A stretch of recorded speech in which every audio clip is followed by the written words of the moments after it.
बिस्मिल्लाहिर्रहमानिर्रहीम। अस्सलाम वालेकुम बच्चों।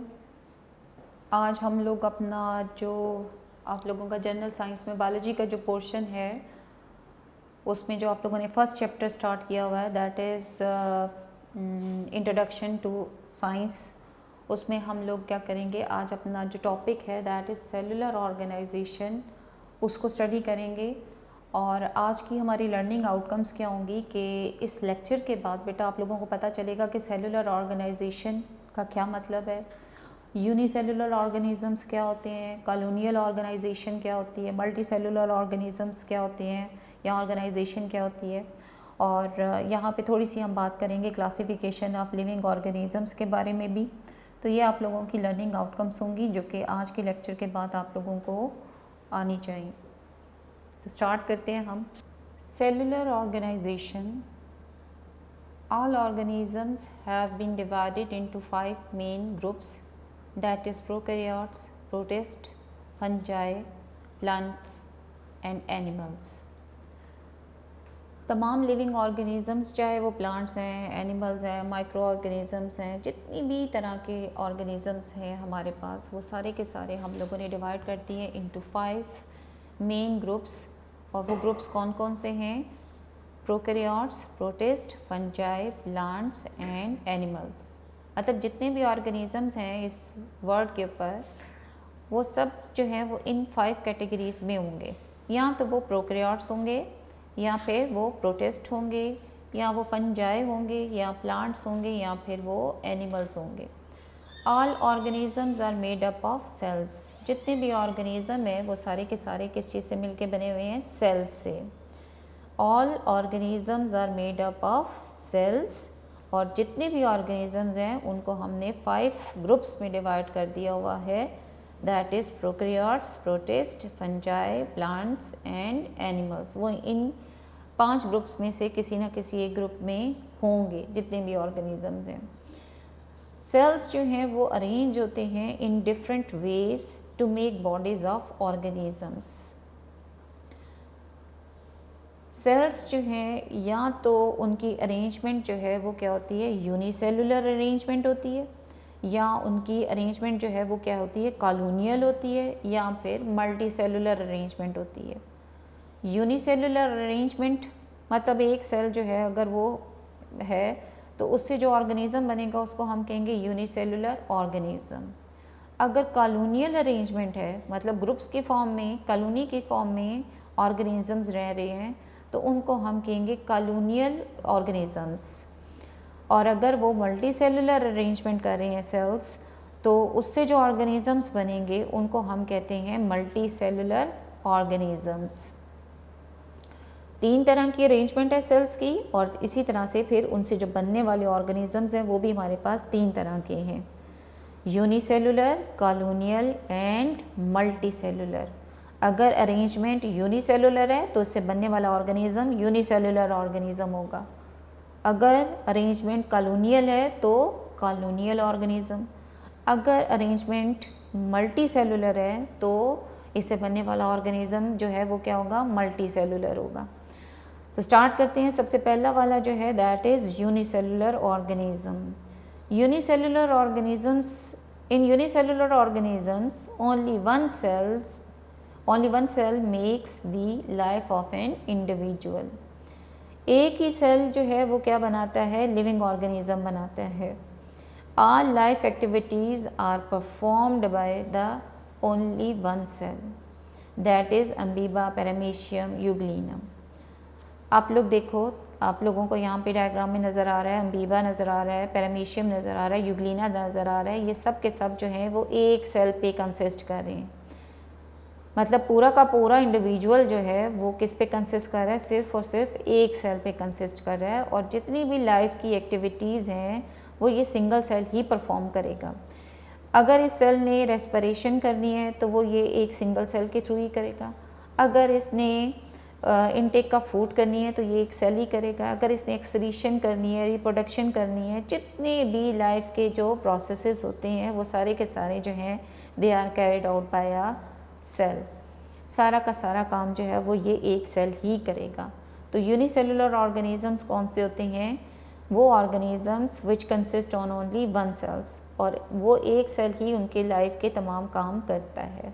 एग्जाम्पल्स हमारे पास अमीबा, पैरामीशियम और यूग्लिना। देन हमारे पास है जी कॉलोनियल ऑर्गेनाइजेशन।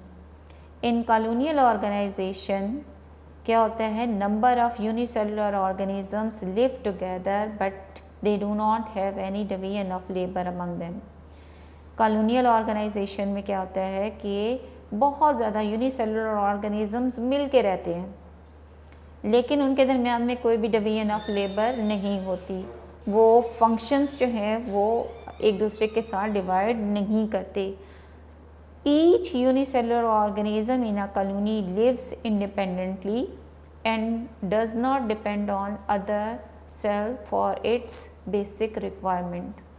हर सेल जो होता है कॉलोनी के अंदर वो अपने आप के ऊपर ही डिपेंड कर रहा होता है, वो किसी दूसरे के ऊपर डिपेंड नहीं करता। अपने जो बेसिक रिक्वायरमेंट्स हैं उसके लिए वो सब जो अपनी ज़रूरियात होती हैं वो खुद ही पूरी करेगा, वो किसी दूसरे सेल के ऊपर डिपेंडेंट नहीं होता। कॉलोनियल ऑर्गेनाइजेशन में बहुत ज़्यादा यूनिसेलुलर ऑर्गेनिजम्स एक दूसरे के साथ मिल के रहते हैं, और मिल के रहते तो हैं लेकिन वो एक दूसरे के ऊपर डिपेंडेंट नहीं होते। हर सेल जो है वो जो मिल के रह रहा होता है उस ग्रुप में, वो अपने जितने भी फंक्शंस हैं वो खुद परफॉर्म करता है, वो दूसरे के ऊपर डिपेंड नहीं करता। No division of labour.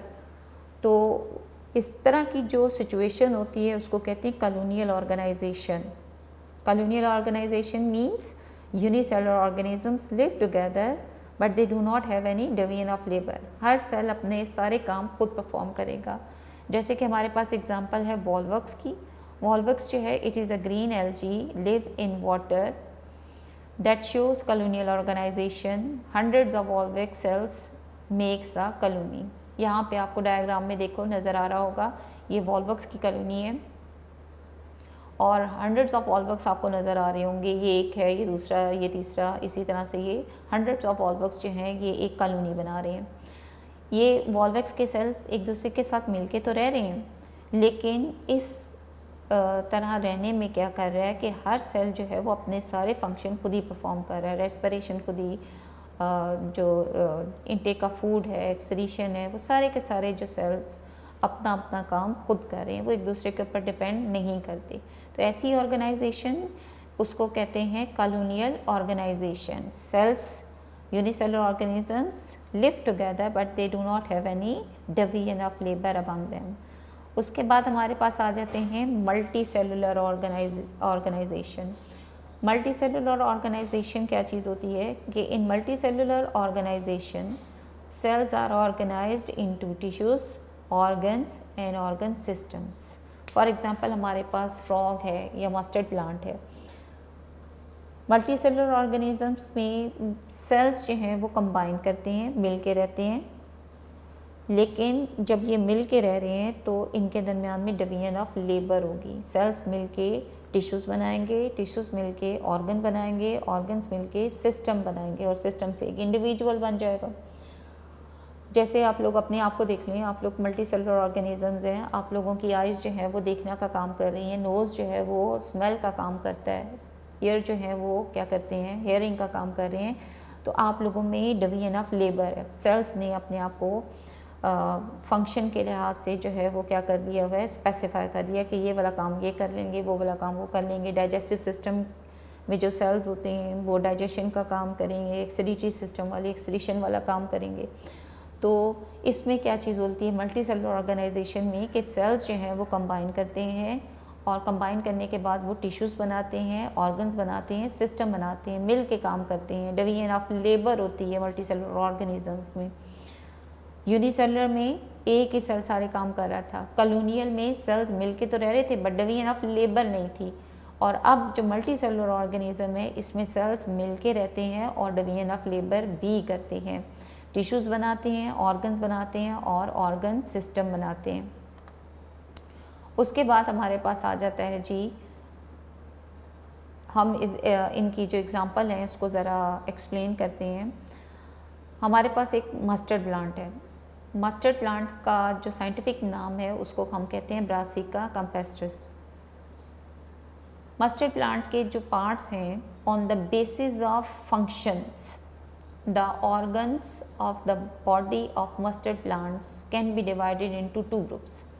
हमने फंक्शन की बेस पे मस्टर्ड प्लांट को 2 पार्ट्स में डिवाइड कर दिया हुआ है, या 2 ऑर्गन्स जो है उनमें डिवाइड कर दिया हुआ है। एक है इसके वेजिटेटिव पार्ट्स और एक है इसके रिप्रोडक्टिव पार्ट्स। वेजिटेटिव पार्ट्स या जो वेजिटेटिव ऑर्गन्स होते हैं वो क्या होते हैं? The parts which do not take part in sexual reproduction like root, stem and leaf. वो वाले पार्ट्स जो कि सेक्सुअल रिप्रोडक्शन में हिस्सा नहीं लेते उनको वेजिटेटिव पार्ट्स कहते हैं। आप लोगों ने देखा होगा रूट जो होती है, या जो आप लोगों के पास स्टेम होती है, जो आप लोगों के पास लीफ होते हैं, उनमें मेल और फीमेल का कोई कॉन्सेप्ट नहीं होता। हम कोई भी लीफ देख के नहीं बता सकते कि ये मेल लीफ है या ये फीमेल लीफ है। इसी तरह से रूट और स्टेम जो है वो भी ना मेल होती है ना फीमेल होती है। तो ऐसे जो पार्ट्स होते हैं जो सेक्सुअल रिप्रोडक्शन में हिस्सा नहीं लेते उनको क्या कहते हैं? Vegetative parts. और इसमें एग्जांपल आपके पास रूट, स्टेम्स, लीव्स की आ गई। दूसरे जो पार्ट्स हैं वो हमारे पास हैं रिप्रोडक्टिव पार्ट्स। रिप्रोडक्टिव पार्ट्स में हमारे पास आ जाता है फ्लावर। फ्लावर जो है, flowers are the reproductive parts of plant. They play role in sexual reproduction and they produce fruits and seeds. हमारे पास जो फ्लावर होता है, अगर आप उसको देखो तो उसके अंदर मेल पार्ट भी होता है और उसके अंदर फीमेल पार्ट भी होता है। कुछ प्लांट्स, कुछ फ्लावर्स जो हैं उनमें दोनों पार्ट्स होते हैं, कुछ फ्लावर्स जो होते हैं उनमें सिर्फ एक मेल होगा या फीमेल होगा। तो फ्लावर जो हैं वो आप लोगों के पास जो है वो क्या करते हैं? सेक्सुअल रिप्रोडक्शन करते हैं। सेक्सुअल रिप्रोडक्शन मीन्स कि जिसमें मेल और फीमेल इन्वॉल्व होते हैं, गैमेट्स इन्वॉल्व होते हैं, एग और स्पर्म्स इन्वॉल्व होते हैं। तो ये वाली जो पार्ट्स होते हैं जो कि सेक्सुअल रिप्रोडक्शन में इन्वॉल्व होते हैं, जिसमें एग्जांपल आपके पास फ्लावर की आ गई, उनको कहते हैं रिप्रोडक्टिव पार्ट्स। देन हमारे पास क्या चीज़ है? फ्रॉग। फ्रॉग का साइंटिफिक नेम है Rana tigrina. Frog has multicellular organisation, multicellular organism है। The body of frog is made up of organ system and each system consists of related organs. All the organs are formed of specific tissues. आपको मैंने पहले भी बताया था कि sales जो हैं जब वो अरेंज होते हैं, जब वो मिलते हैं तो वो क्या बना देते हैं? वो टिश्यूज़ बना देते हैं। और टिश्यूज़ जब कंबाइन करते हैं तो वो क्या बना देते हैं? वो ऑर्गन्स बना देते हैं। और ऑर्गन्स जब एक दूसरे के साथ मिल के काम करते हैं तो वो ऑर्गन सिस्टम बना देते हैं। तो और फ्रॉग में जो है वो ऑर्गन सिस्टम्स होते हैं, digestive system, excretory system, nervous system होता है। और हर सिस्टम जो है वो किससे मिलके बना हुआ है? वो ऑर्गन से मिलके बना है। जैसे आप लोग अगर डाइजेस्टिव सिस्टम की बात करो तो उसमें उसके जो है वो माउथ होगा, उसका जो है स्टमक होगा, स्मॉल इंटेस्टाइन, लार्ज इंटेस्टाइन, ये सारे के सारे जो ऑर्गन्स हैं ये मिलके उसका क्या बना रहे हैं? Digestive system. और ये जो ऑर्गन्स हैं ये किस चीज़ से मिलके बने होते हैं? ये टिश्यूज़ से मिलके बने होते हैं। तो ये जो था ये आप लोगों का आज का जो टॉपिक था दैट इज़ सेलुलर ऑर्गेनाइजेशन। मतलब जिस सेल्स जो हैं वो किस तरह से अरेंज हुए हुए हैं, किस तरह से ऑर्गेनाइज्ड हुए हुए हैं। 3 वेज थे, मल्टी सेलुलर, कॉलोनियल और यूनिसेलुलर। और आप लोगों ने डिटेल में देख लिया कि यूनिसेलुलर ऑर्गेनिजम्स कौन से होते थे? जो कि एक सेल से मिलके बने हुए हैं। कॉलोनियल कौन से थे? जो कि बहुत सेल्स मिल के रहते हैं but they do not have any division of labour among them. और इसमें आप लोगों ने एग्जांपल पढ़ी थी वॉलवर्क्स की। और फिर मल्टी सेलुलर ऑर्गेनिजम्स आप लोगों ने देखे कि जिसमें जो है वो सेल्स कंबाइन करते हैं, टिश्यूज़ फॉर्मेशन होती है, ऑर्गन फॉर्मेशन होती है, सिस्टम फॉर्मेशन होती है। और इसकी मल्टी सेलुलर ऑर्गेनिजम्स में आप लोगों ने 2 एग्जांपल्स पढ़ी हैं, एक मस्टर्ड प्लांट की और एक फ्रॉग की। मस्टर्ड प्लांट्स के आप लोगों ने 2 पार्ट्स पढ़ लिए, वेजिटेटिव पार्ट्स और रिप्रोडक्टिव पार्ट्स। वेजिटेटिव पार्ट्स कौन से थे? जो सेक्सुअल रिप्रोडक्शन में हिस्सा नहीं लेते। और रिप्रोडक्टिव पार्ट्स कौन से थे? जो सेक्सुअल रिप्रोडक्शन में हिस्सा लेते हैं, they take part in sexual reproduction, और एग्जाम्पल फ्लावर थी। और फिर आप लोगों ने फ्रॉग को देखा कि वो ऑर्गन, सिस्टम, टिश्यूज़ वगैरह से मिलके बनता है। इसके बाद बेटा आप लोगों का जो है वो चैप्टर नंबर 2 स्टार्ट होता है, जो कि आप लोगों का है classification of living organism. Classification of living organisms में सबसे पहले तो मैं आप लोगों को ये बताऊंगी कि हमारे पास जो है at least 10 million different kinds of organisms जो हैं they are inhibiting on this earth. हमारे पास अर्थ के ऊपर कितनी तरह के ऑर्गेनिजम्स प्रेजेंट हैं? 10 million different type of organisms, 10 million different kind of organisms इस अर्थ के ऊपर प्रेजेंट है।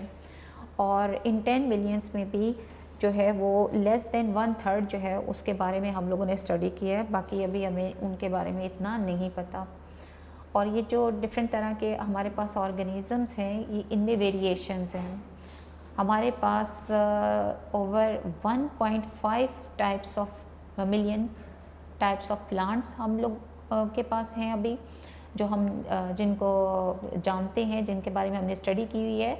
1.5 मिलियन टाइप्स ऑफ एनिमल्स, और प्लांट्स कितने? 0.5 million different type of plants जो हैं वो बायोलॉजिस्ट जो हैं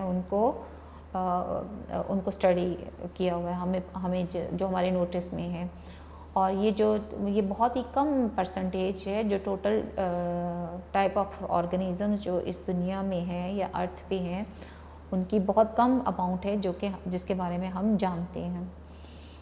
ठीक है, टोटल हमारे पास कितने लिविंग ऑर्गेनिज्म हैं? 10 million different kind of organisms हैं, जिसमें से 1.5 मिलियंस जो हैं वो एनिमल्स, और 0.5 मिलियन प्लांट्स जो हैं उनके बारे में बायोलॉजिस्ट जानते हैं, और बाकी जो हैं वो अभी हम उनके बारे में नहीं जानते।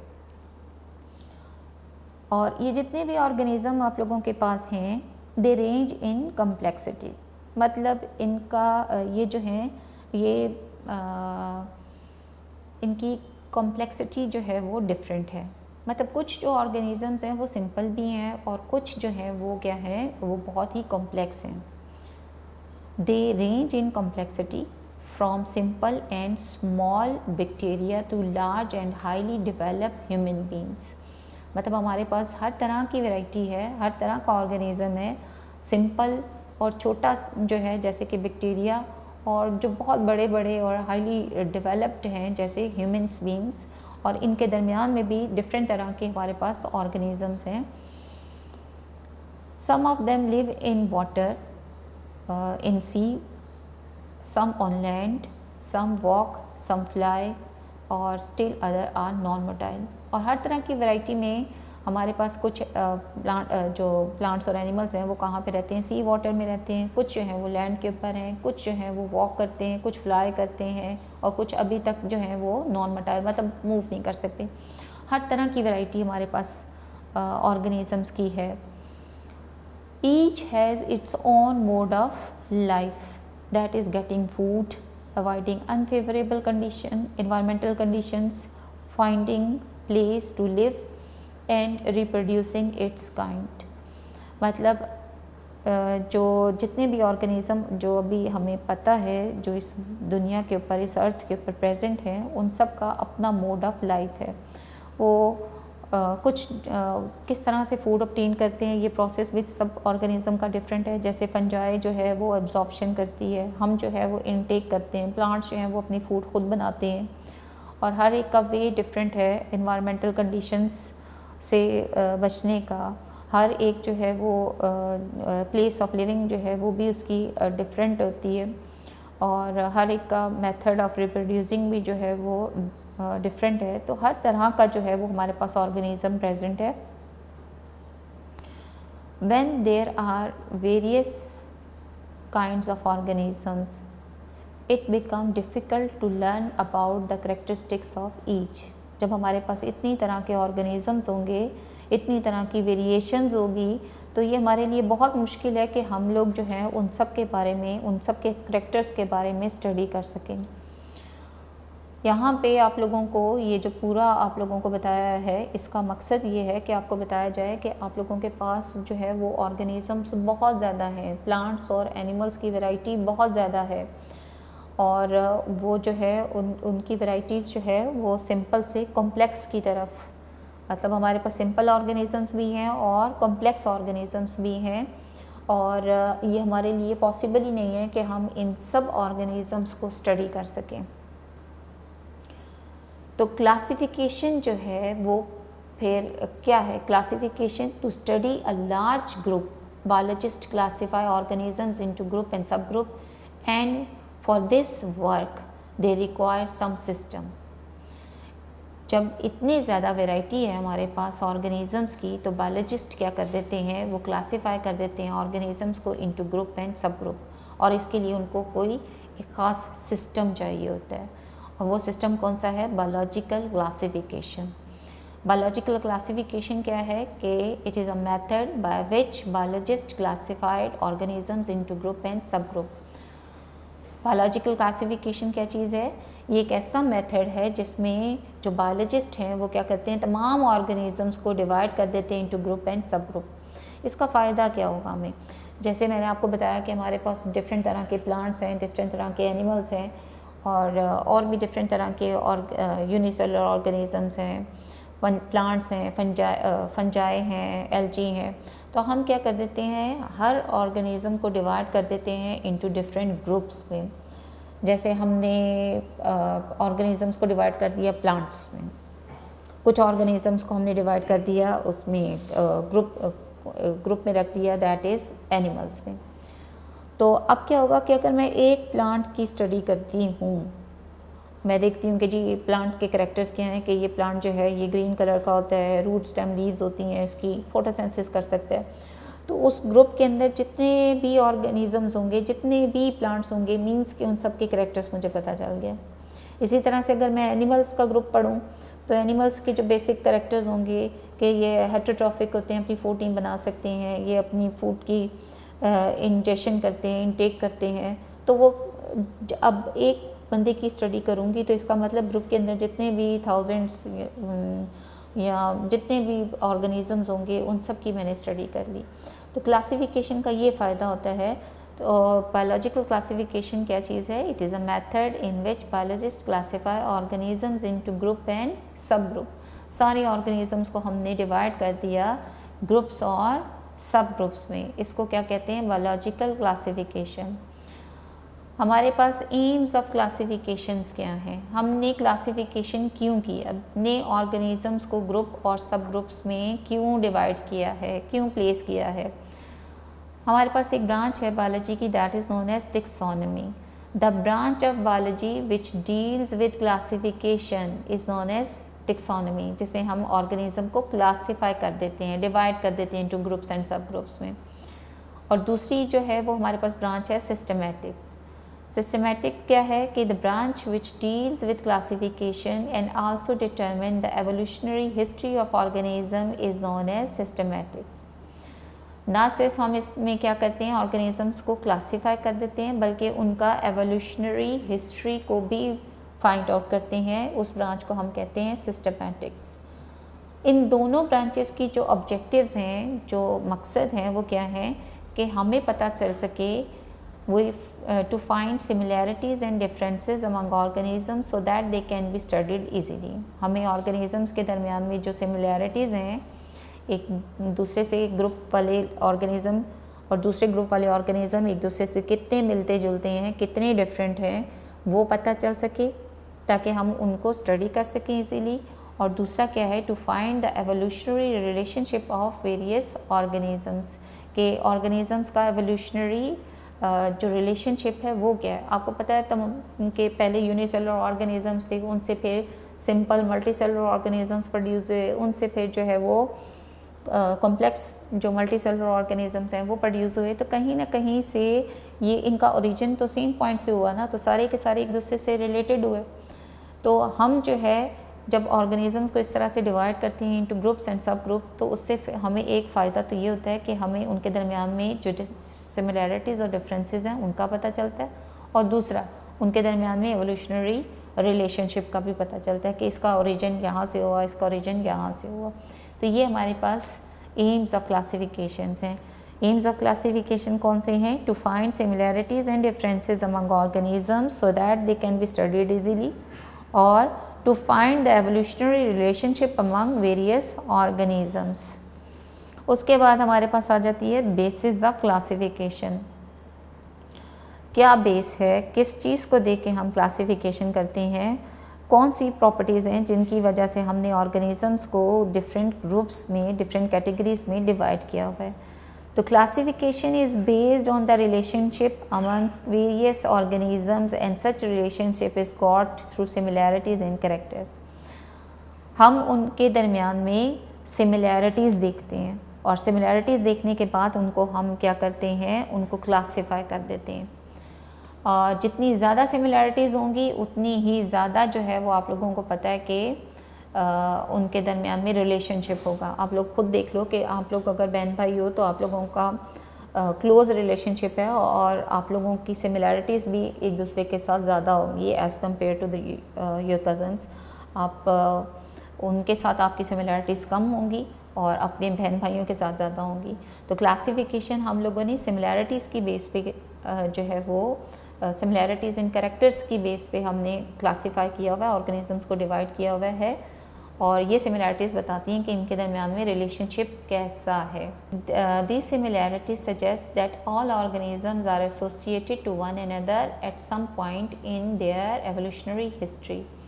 और ये वाली सिमिलैरिटीज़ बताती हैं आप लोगों को कि तमाम लिविंग ऑर्गेनिज़म कहीं ना कहीं कॉमन इंसेस्टर्स हैं, उनकी एवोल्यूशनरी हिस्ट्री कहीं ना कहीं एक दूसरे के साथ मिलती है। जैसे अभी आपको मैंने बताया था कि पहले यूनिसेलुलर ऑर्गेनिज्म थे, फिर सिंपल मल्टीसेलुलर ऑर्गेनिजम्स, फिर कॉम्प्लेक्स मल्टीसेलुलर ऑर्गेनिजम्स। तो ये जो हम जब इस तरह से ग्रुप्स में डिवाइड करेंगे ऑर्गेनिजम्स को, तो जो एवोल्यूशनरी हिस्ट्री है वो बताएगी कि ये सब के सब जो है ये यूनिसेलुलर से ही इवॉल्व हुए हुए हैं, वहीं से बने हुए हैं। तो एक तो हमें जो है वो बेसिस ऑफ सिमिलैरिटीज़ जो है वो है, और दूसरा हमारे पास क्या चीज़ है कि सिमिलैरिटीज़ जो हैं उससे क्या हमें पता चलता है कि इनके जो एवोल्यूशनरी हिस्ट्री है वो कहीं ना कहीं एक दूसरे के साथ मिलती है। वो कह रहे हैं कि कुछ ऑर्गेनिजम्स जो हैं वो एक दूसरे से ज़्यादा क्लोजली रिलेटेड होते हैं, एक दूसरे से ज़्यादा मिलते जुलते हैं, एसोसिएटेड होते हैं। जैसे कि एक स्पैरो है और एक पिजन है। आप लोग अगर इन दोनों को देखो तो दोनों के जो हैं वो क्या है, विंग्स हैं, दोनों उड़ सकते हैं, दोनों की सिमिलैरिटीज़ ज़्यादा है। और अगर आप लोग इनको देखो तो आपको पता चलेगा कि इन दोनों के जो एंसेस्टर्स हैं वो कहीं ना कहीं एक लिंक करते हैं। अगर एक तरफ आप लोगों के पास स्पैरो है, पिजन है और इंसेक्ट है, तो स्पैरो और जो आप लोगों के पास पिजन है वो एक दूसरे से मिलता जुलता है, लेकिन इंसेक्ट इनसे मिलता जुलता नहीं है, उसके साथ इनकी सिमिलैरिटीज़ नहीं है। सिमिलैरिटीज़ स्पैरो और पिजन की एक दूसरे के साथ ज़्यादा हैं। तो इसका मतलब स्पैरो, पिजन और एक तरफ आप लोगों के पास इंसेक्ट है, तो इन तीनों में आप लोगों को इन दोनों के दरमियान में, स्पैरो और पिजन के दरमियान में सिमिलैरिटीज़ ज़्यादा नज़र आती हैं as compare to the insect. तो ये सिमिलैरिटीज़ शो करती हैं कि ये दोनों जो हैं इनकी एवोल्यूशनरी हिस्ट्री कहीं ना कहीं एक दूसरे के साथ कॉमन है, कहीं ना कहीं इनका ओरिजिन जो है वो सेम पॉइंट से हो रहा है। तो when biologists classify organisms into group and subgroup, the similar characters are seen in external and internal structures and stages of development. Modern genetics provide another kind of information to taxonomists. मतलब ये जो similarities हम देख रहे थे जिसकी base पे हम लोगों ने ऑर्गेनिजम्स को क्लासीफाई किया था into different groups and sub groups, वो हमने किन चीज़ों में देखनी है, एक्सटर्नल और इंटरनल स्ट्रक्चर्स में, स्टेजेस ऑफ डेवलपमेंट में, और नंबर थर्ड जो है वो modern genetics. The similarities and differences in the DNA of two studied organisms are used for getting idea about similarities and differences in their structures and functions. मतलब जितना ज़्यादा इन लोगों का डीएनए एक दूसरे से मिलता जुलता होगा उतना ही ज़्यादा जो है वो इन लोगों की सिमिलैरिटीज़ ज़्यादा एक दूसरे के साथ होंगी। जितना डीएनए एक दूसरे से डिफरेंट होगा उतने ही इनके डिफरेंसेस ज़्यादा होंगे। तो क्लासिफिकेशन में आप लोगों ने पढ़ा कि classification is the arrangement of organisms into group and सब ग्रुप। और हम क्यों करते हैं, हमारे एम्स क्या हैं क्लासिफिकेशन के, ताकि हम ऑर्गेनिजम्स के दरमियान में सिमिलैरिटीज़ एंड डिफरेंसेस को फाइंड आउट कर सकें, उनको स्टडी कर सकें और इनके दरमियान में जो एवोल्यूशनरी रिलेशनशिप है उसको फाइंड आउट कर सकें। और बेसिस ऑफ क्लासिफिकेशन में आप लोगों ने देखा कि 3 स्ट्रक्चर्स हैं जिनमें हम सिमिलैरिटीज़ देखते हैं। एक है आपके पास जो है एक्सटर्नल और internal structure, stages of development और मॉडर्न जेनेटिक्स। इन तीनों करेक्टर्स को देखते हुए हम ऑर्गेनिजम्स को जो है वो उनके दरमियान में सिमिलैरिटीज़ देखते हुए उनको जो है वो क्लासिफाई करते हैं। ये बेसिस है हमारे पास क्लासिफिकेशन की। बेटा जैसे आप लोगों के पास जो है वो आजकल काफ़ी टाइम होता है, छुट्टियां हैं, तो आप लोगों को मैं सजेस्ट करूँगी कि घर पे आप लोग रहो, सेफ़ रहोगे। और दूसरा, घर में रह के तो अपने पेरेंट्स की थोड़ी सी हेल्प कर दिया करो, उनके साथ छोटे मोटे कामों में उनका हाथ जो है वो बटा दिया करो। और अपने बेटा स्टडीज़ की तरफ फोकस करना ज़्यादा।